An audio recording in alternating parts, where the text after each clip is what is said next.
He walked into the arena thinking he'd earned his 48th victory. 3 minutes later, he was struggling to breathe while a human watched him fall apart. Kreven stood in the central plaza of Frontier Station 7, and if you could have seen the way his chest plates were puffed out, you would have known immediately that this was a being who thought very, very highly of himself. The Valtorian towered at nearly 8 feet, which was quite impressive, unless you happen to know that his homeworld had gravity roughly equivalent to a particularly gentle sneeze. But Kreven did not think about such things. Kreven thought about glory, 47 wins, 47 consecutive victories across 12 different systems, and not one of his opponents had lasted longer than 4 minutes. 4 minutes! The crowd loved him. The betting houses feared him. And Kreven? Well, Kreven was bored. "Is this truly the best the Frontier has to offer?" he announced, his voice booming through the plaza's translation matrix. Several species jumped at the sudden noise.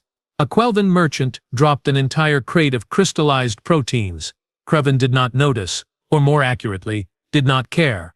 "I have traveled 3 sectors to find warriors worthy of testing my skills. And what do I find? Merchants, bureaucrats, cowards hiding behind their cargo manifests." A few beings in the crowd muttered. Some looked annoyed. Others looked away. One particularly brave Thaxian made a rude gesture that thankfully did not translate well across species barriers. Kreven's scales shimmered with satisfaction. Good.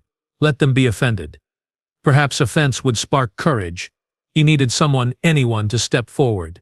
The championship circuits were becoming stale. Predictable. He craved something new, something dangerous, something that would make his name echo through the galactic combat halls for generations. "Perhaps," a voice said from somewhere to his left, calm and utterly unbothered, "you are looking in the wrong places." Kreven turned, his multiple joints allowing for a rather dramatic swivel that he had practiced extensively in front of mirrors.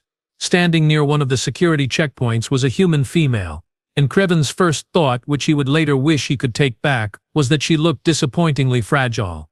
She stood maybe 5.5 feet tall, which was adorable by Valtorian standards. Her frame appeared slim under the standard-issue security uniform, and her dark hair was pulled back in a simple tail. She was not wearing armor. She was not carrying any visible weapons heavier than a standard-issue plasma stunner. She looked, and Kreven would replay this moment many times in the following weeks, with great regret, completely ordinary. "And who might you be, little guardian?" Kreven asked, injecting just enough condescension into his tone to make nearby species wince. "Have you come to escort me to someone actually capable of combat? Perhaps your station commander wishes to negotiate terms." The human, whose name badge read Torres, Ria, smiled. It was not a friendly smile. It was the smile of someone who had heard this exact routine before and found it mildly tiresome, like discovering your shipment of imported tea had been delayed again. "I am someone actually capable of combat," Ria said, her tone still maddeningly casual. "And no negotiation is necessary. You want to fight? I accept." The plaza went quiet. Not the good kind of quiet that precedes an exciting announcement. The bad kind. The kind where everyone suddenly remembers they have somewhere else to be, but cannot quite make themselves leave because the impending disaster is too fascinating to miss. Kreven laughed.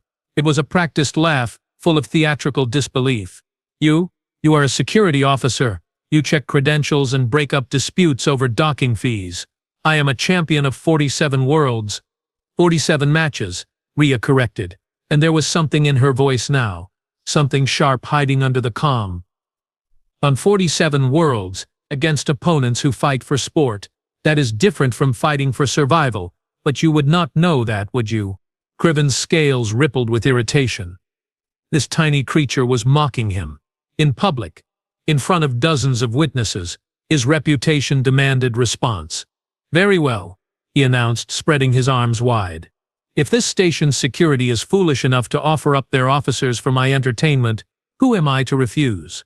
Tomorrow in the combat arena, standard rules. When you are recovering in medical, perhaps you will learn respect." "Tomorrow works," Raya agreed, that unsettling smile never leaving her face. "Standard rules. No weapons. No enhancements, no gravity adjustment. Your biology against mine." "Agreed," Kreven said immediately, because he was a fool. Ria nodded once, then turned and walked away, her movements relaxed and unhurried. Kreven watched her go, And for just a moment, just the briefest flicker of an instant, something in his hind mind whispered that he had made a terrible mistake. He ignored it. He had 47 victories behind him. He would deeply regret that decision. The warning started approximately 14 minutes after Rhea walked away. First came Telvik, a Quarian dock supervisor who had worked with humans for 6 years. He found Kreven in the guest quarters, still basking in the attention his challenge had generated. "You should withdraw," Telvik said without preamble, his 3 eyes blinking in nervous sequence. "Withdraw now. Claim illness. Claim anything. Just do not fight the human." Kreven dismissed him with a wave. "Your concern is noted and ignored." "You do not understand," Telvik pressed, his translator crackling with urgency. "Humans are from a death world. Do you know what that means? Do you comprehend the gravity alone, not to mention the atmospheric pressure, the microbial warfare their bodies wage every second, the predators that shape them?" "Propaganda," Kreven said, examining his claws with elaborate disinterest. "Every species claims evolutionary advantages. The Thexians say their reflexes are unmatched. The Korathi boast of their strength. Yet I have defeated both. Repeatedly." Telek left, muttering something about fools and funerals. Then came Mira, a Centauri trade liaison, offering similar warnings with greater detail. Then a Yulnari engineer. Then a Brenthian pilot who claimed to have seen a human female, smaller than Rhea, lift a cargo container that should have required mechanical assistance. Kreven listened to none of them. The betting pools, meanwhile, exploded across the station. By evening, the odds sat at 12-1 in Kreven's favor. A few outliers, mostly humans and species who had worked with humans, placed quiet money on Rhea. The rest saw only the obvious: a trained champion against a security officer, size and experience against foolish bravery. Kreven spent the evening in ritual preparation. He meditated in his quarters, regulated his breathing, performed the traditional combat forms his grandmother had taught him. He consumed a carefully balanced meal designed to optimize muscle response. He reviewed recordings of his past victories, studying his techniques, visualizing tomorrow's triumph. He slept exactly 6 hours on a meditation platform, his body suspended in optimal rest position. Rhea, according to station gossip, ate noodles from a street vendor, watched a comedy program from Earth, and went to sleep at her normal time. This irritated Kreven more than he cared to admit. What Kreven did not know, because he had not bothered to research it, was that humans came from a planet with gravity nearly twice that of standard station norm. Their world had weather patterns that could kill in minutes. Their evolutionary ancestors had been persistence hunters, creatures that chased prey until it collapsed from exhaustion. Their bones were dense calcium structures that could withstand impacts that would shatter Volturian skeletal frames. Their muscles were packed with fast twitch fibers designed for explosive violence. Their brains processed threat response in milliseconds, refined by millions of years of being both predator and prey. They had adrenaline, a chemical that turned mild-mannered scientists into berserk engines of survival. They had endorphins that let them ignore pain that would incapacitate other species. They had binocular vision designed for tracking fast-moving targets. They had hands that could grip with crushing force or manipulate with delicate precision. And perhaps most importantly, they came from a world where everything, literally everything, was trying to kill them at all times. The plants were poisonous, the animals were venomous, the weather was deadly. The microbes were hostile. Humans had climbed to the top of their food chain not through specialization, but through being stubbornly, impossibly, ridiculously hard to kill. Kreven knew none of this. The next morning he arrived at the arena 2 hours early, performing his warm-up exercises with focused intensity. He stretched each muscle group. He practiced his strikes against padded targets. He reviewed his strategy, which involved using his reach advantage, his speed, and his technical superiority to dismantle Rhea's defenses systematically. Rhea arrived 15 minutes before the match, wearing standard gym clothes, drinking something from a thermos that smelled like coffee. She had not even stretched. Kreven's irritation crystallized into absolute certainty. This human had no idea what she had gotten herself into. He would show her. He would show all of them. The arena filled quickly. Word had spread. Everyone wanted to see the famous champion put the upstart human in her place. They would see something, certainly. Just not what they expected. The arena was a standard combat circle, 50 feet in diameter, surrounded by energy barriers that would prevent anyone from accidentally falling out or, more importantly, fleeing. The crowd pressed against the viewing rails, 3 levels deep. Kreven estimated 400 spectators, maybe more, good witnesses to his 48th victory. The referee, a Korlathi official who looked deeply uncomfortable with this entire situation, gestured both fighters to the center. Standard combat rules apply: no lethal strikes, no attacks to sensory organs, fight ends with submission or incapacitation. Medical teams are standing by. Do both participants understand? Perfectly, Kreven said, rolling his shoulders in a display that made his muscles ripple impressively. Yes, Rhea said, sounding like she was confirming a lunch order. Then take your position. They moved to opposite sides of the circle. Kreven dropped into his opening stance, a classical Valtorian guard that had won him championships. Weight balanced, claws extended, body angled to present minimal target area while maximizing strike range. It was beautiful, really. Textbook perfect. Rhea stood normally. Just stood there. Hands loose at her sides, weight evenly distributed, expression calm. She looked like she was waiting for a transit pod. The referee's hand dropped. Begin. Kreven moved immediately, launching into his signature opening combination. It was a thing of beauty, if he did say so himself. A faint high actual strike low, spinning follow-through that would force his opponent into a defensive position. He had won 17 matches with this exact sequence. Rhea stepped backward, a single smooth motion that put her exactly 3 inches outside his strike range. Kreven transitioned to his secondary attack, a rapid-fire series of jabs designed to overwhelm defensive positioning. His claws whistled through the air, each strike precisely calculated. Rhea swayed, a slight movement of her upper body that made each strike miss by fractions. She was not blocking. She was not even trying to block. She was just not there when his claws arrived. The crowd murmured. This was not going according to script. Kreven increased his pace, adding more power to his strikes. His training had covered this: opponents with unusual defensive styles. The solution was simple: overwhelm them with volume and force until their defense crumbled. He attacked high, low, middle, cycling through combinations that had broken tougher guards than this human's lazy evasion. Rhea continued stepping, swaying, moving with minimal effort. Her eyes tracked every movement, calm and analytical. She was studying him, Kreven realized with growing frustration. She was treating this like a lecture, not a fight. Stop running. Kreven snarled and immediately felt foolish for letting emotion enter his voice. I am not running, Rhea said, her tone conversational. I am observing. You have 3 primary attack patterns and rely heavily on your reach advantage. Interesting choice. Then she moved. Kreven had been preparing another combination, something complex and impressive. He never got to throw it. Rhea closed the distance between them in a blur, and suddenly she was inside his guard, too close for his claws to be effective. Her fist drove into his midsection, just below his primary chest plate. The impact was wrong. That was the only word for it. Wrong. Kreven had been struck before, obviously. He was a fighter. He knew what combat felt like. But this was different. The force behind that single punch was impossible. She was half his size, a fraction of his mass, and yet it felt like being hit by a cargo loader.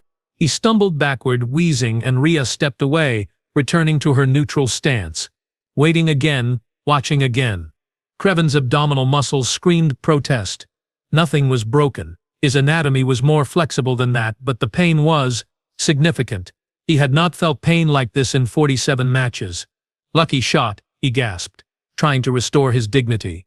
Rhea said nothing. That smile flickered at the corner of her mouth again. Kreven attacked with real aggression now, abandoning artistry for effectiveness. He unleashed his fastest combinations, the ones he saved for opponents who actually challenged him. Spinning strikes, low sweeps, overhead hammers. He connected twice, solid hits to Rhea's shoulder and ribs. She grunted, absorbed the impacts, and kept coming. That was wrong too. Those strikes should have fractured bones, maybe cracked ribs. Rhea should be reeling, defensive, worried. Instead, she looked mildly annoyed, like he had stepped on her foot in a crowded corridor. She hit him again, this time in the thigh. His leg buckled, then his shoulder, A short, quick jab that made his entire arm go numb. Then his other side, precise and targeted. Krivin realized, with creeping horror, that she was not trying to knock him out. She was breaking down his mobility, piece by piece. Systematic, professional. This was not sport fighting. This was something else entirely. He tried a desperation move, a grapple that would let him use his size advantage. His claws caught her arm, pulled her close. He had 60 pounds on her, maybe more. Grappling was his secondary specialty. Rhea's free hand grabbed his wrist, twisted, and suddenly Krivin was the one being controlled. She rotated his arm with casual strength, forcing him off balance. His joints shrieked, his leverage disappeared. The crowd had gone completely silent. Krivin's hindmind was screaming now, primal warnings that his frontal consciousness finally could not ignore. Danger! It screamed. Predator! It screamed. Run! It screamed. But there was nowhere to run. Rhea released his wrist and stepped back again, resetting to neutral. The message was clear, brutally clear. She could have broken his arm. She chose not to. This was restraint, not mercy. There was a difference, and Krivin was learning it in real time. You can yield, Rhea said quietly, loud enough for only him to hear. No shame in it. That offer, somehow, was worse than the pain. Krivin was a champion. Champions did not yield to security officers, especially not 3 minutes into a match. His pride overrode his survival instinct, which was possibly the stupidest decision he had made in a lifetime of questionable choices. Never, he hissed, and attacked again. This time, Rhea did not wait. She came forward to meet him, and Krivin got his first real look at what a Deathworld predator looked like when it stopped being polite. Her movements changed. The casual evasion disappeared, replaced by something faster, tighter, more aggressive. She slipped inside his guard again, and her strikes came in combinations that made his championship techniques look like children playing at combat. Body shot, leg kick, elbow to his ribs, knee to his midsection. Each impact precise, controlled, devastating. Krivin tried to block. His forearm met her fist and he felt his bones creak under the pressure. How was she this strong? The physics made no sense. Her mass was wrong. Her leverage was wrong. Everything about this was impossible. Except it was happening. She swept his leg, a simple move that Krivin saw coming. He adjusted, compensated, used his superior balance training to, no, wait, he was falling anyway. The floor rushed up to meet him and he hit hard, his breath exploding out in a wheeze that the translation matrix mercifully did not broadcast. Rhea did not follow him down. She stepped back, giving him room to rise, still offering chances, still being professional. Krivin's fear crystallized into something sharper, something that tasted like metal and felt like ice in his chest. This was not a fight. This had never been a fight. This was a lesson, and he was the teaching example. He pushed himself up, scales scraping against the arena floor. His body cataloged damages automatically. Bruised ribs, probably 3 of them. Strained muscles in both legs. His right shoulder was functioning at maybe 70%. His breathing was labored, his stamina draining faster than it should. Rhea looked fine, not even breathing hard. Her stance was relaxed, ready, patient. How? Krivin gasped, hating the weakness in his voice. How are you doing this? Gravity, Rhea said simply. On Earth, I weigh about 30% more than I do here. Every movement I make, every step, every action, my body expects more resistance. Here, everything feels light, easy, fast. She moved again, demonstrating. A simple punch, thrown at half speed so he could track it. Even slowed down, it was faster than most of his full-power strikes. My bones are denser than yours. My muscles are packed tighter. My cardiovascular system is built to pump blood through twice the gravitational resistance. Evolution is not fair, Krivin. It just is. The crowd was murmuring now, understanding dawning across multiple species simultaneously. A few were already leaving, unable to watch what was coming next. Krivin should have yielded then. Any rational being would have.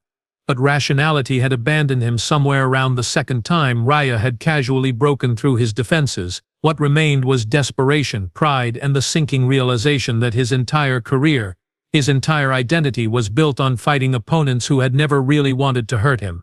Sport fighting, Rhea had called it. She was right. Every match he had won had been constrained by rules, referees, safety protocols. His opponents had been athletes, not survivors. They fought for glory, for prizes, for reputation. Rhea fought like something that had evolved to kill or be killed, because that was exactly what she was. He charged anyway, roaring, throwing everything he had left into one final combination. It was sloppy, desperate, unworthy of his training. He did not care anymore. He just needed to land something, anything, to prove he was not completely helpless. Rhea moved through his attacks like water, flowing around strikes that should have connected. Then she did something that Creven would see in his nightmares for months afterward. She caught his arm mid-strike, rotated her whole body and threw him. Creven had been thrown before, training throws, controlled falls, technical demonstrations. This was not that. Rhea used his own momentum against him, added her strength to it, and sent him flying across the arena like a discarded training dummy. He hit the energy barrier with a sound that made the entire crowd wince. He slid down to the floor, every part of his body screaming. His vision blurred, his breathing came in gasps. His limbs felt like they belonged to someone else. Rhea walked over, calm and unhurried. She knelt beside him, checking his pulse with practiced efficiency. Security training, Creven thought dimly. She had done this before, checking casualties, assessing damage. Yield, she said, not unkindly. You have nothing to prove here. Creven wanted to argue, wanted to push himself up one more time, wanted to salvage something from this disaster. But his body had other ideas. His body was done, finished, tapping out without bothering to consult his ego. I yield, he whispered, the words tasting like ashes and humiliation.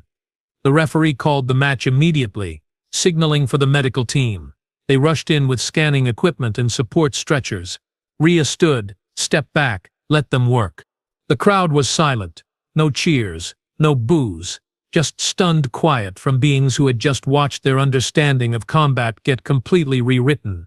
Creven lay on the arena floor, staring at the ceiling, processing what had just happened. He had lost, not narrowly, not controversially, not due to bad luck or poor officiating. He had lost completely, decisively, to an opponent who had been holding back the entire time. 47 victories, meaningless now. Every technique he had mastered, useless against someone who fought not for points or glory, but with the brutal efficiency of a species that had clawed its way to the top of a world that wanted them dead. The medics lifted him onto the stretcher. As they carried him past Rhea, she nodded once, a gesture of respect between fighters. Creven closed his eyes and tried to remember what pride had felt like. He could not quite recall. The medical bay smelled of antiseptic and humility, though only one of those was technically quantifiable. Creven lay on the examination platform while a Quelvan doctor ran scanners over his battered frame, making small clicking sounds that probably meant something medical and definitely sounded judgmental. 3 cracked ribs, extensive bruising across major muscle groups, strained ligaments in both shoulders, minor concussion, the doctor recited, her tone professionally neutral. You are fortunate the human was exercising restraint.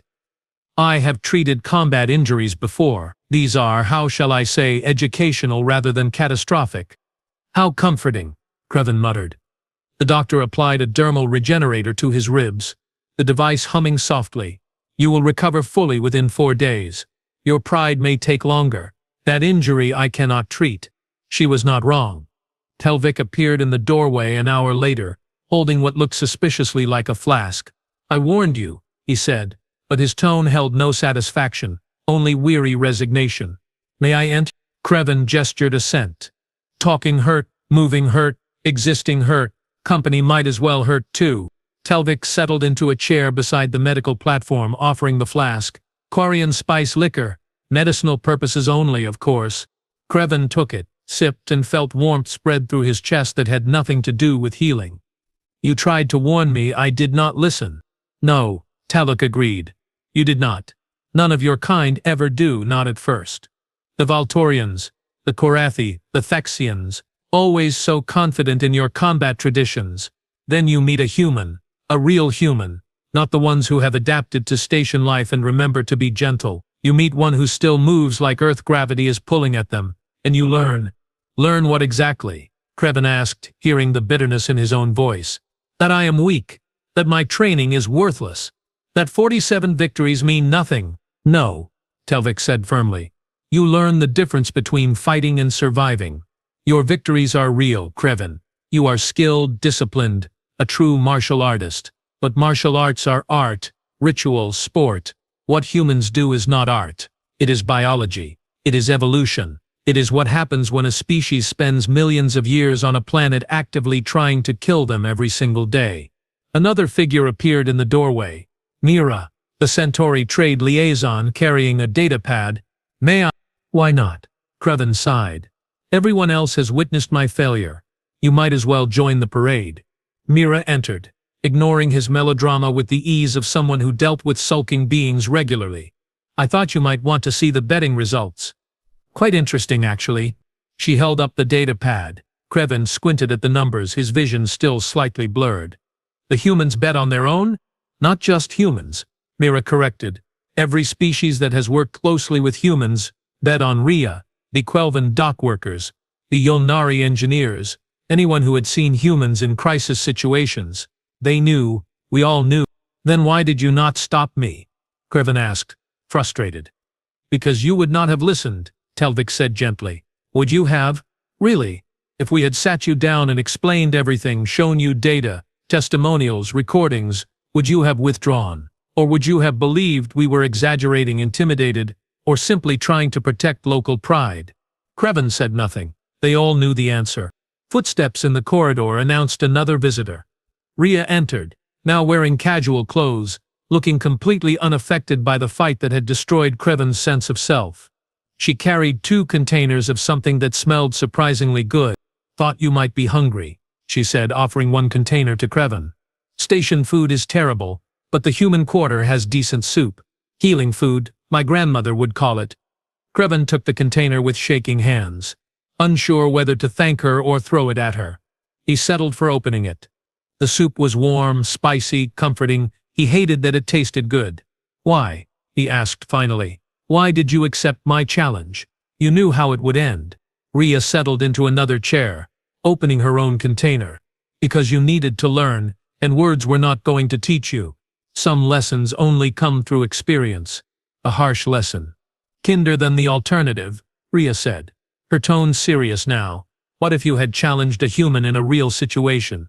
Outside the arena, outside safety protocols, what if you had threatened someone's crew, someone's family? Then you would have learned the same lesson, but you would not have walked away after. That thought settled over Krevin like cold water. She was right.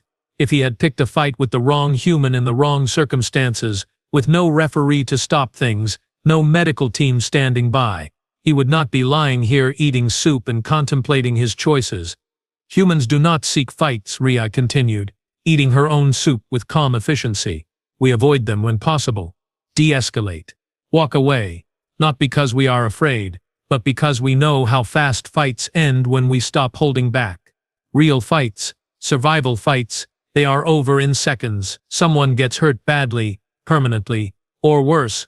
Sport fighting is beautiful, artistic, safe. Real fighting is just sad. Is that the Deathworld philosophy? Krevin asked. Avoid conflict because you are too dangerous? Part of it, Rhea said. The other part is understanding that survival is not about winning. It is about enduring. Earth taught us that. The planet threw everything at us. Predators, diseases, weather, disasters, and we survived not by being the strongest or the fastest, but by being the most stubborn, the most adaptable, the most unwilling to quit. She finished her soup, set the container aside. You are a good fighter, Krevin. Truly. Your technique is excellent, your discipline impressive, but you fight like someone who has always had safety nets. Humans fight like people who never did. Krevin absorbed this, turning it over in his mind. His ribs ached, his pride ached more, but underneath the pain and humiliation, something else was growing. Understanding, perhaps, respect, definitely. I leave the station tomorrow, he said quietly. Return to the circuit. I am not certain what I will do now. My entire identity was built on those victories. Then build a new identity, Rhea suggested. Teach others what you learned today. Not the fighting techniques, the other lesson. The one about knowing your limits, respecting opponents, understanding that the galaxy is vast and full of beings shaped by worlds you cannot imagine. She stood collecting the empty containers. Also, maybe research your opponents before challenging them next time. Just a thought. Despite everything, Krebin found himself almost smiling. Practical advice. I am a practical person, Rhea said. Deathworld philosophy. We have to be. She left, and Krebin was alone with Telvik and Mira, who had watched the exchange in respectful silence. She could have destroyed you, Telvik observed. Ended your career with public humiliation. Instead, she gave you soup and wisdom. Humans, Mira added, are very strange. Yes, Krebin agreed, staring at the ceiling. Yes, they are. The next day, Krebin departed Frontier Station 7, his injuries healing, his perspective forever changed. He would return to the circuit eventually, would fight again, would probably win again, but he would never forget the human security officer who taught him that real strength was not about never losing. It was about knowing when not to fight in the first place. And if you had to fight, understanding why, real fights end fast.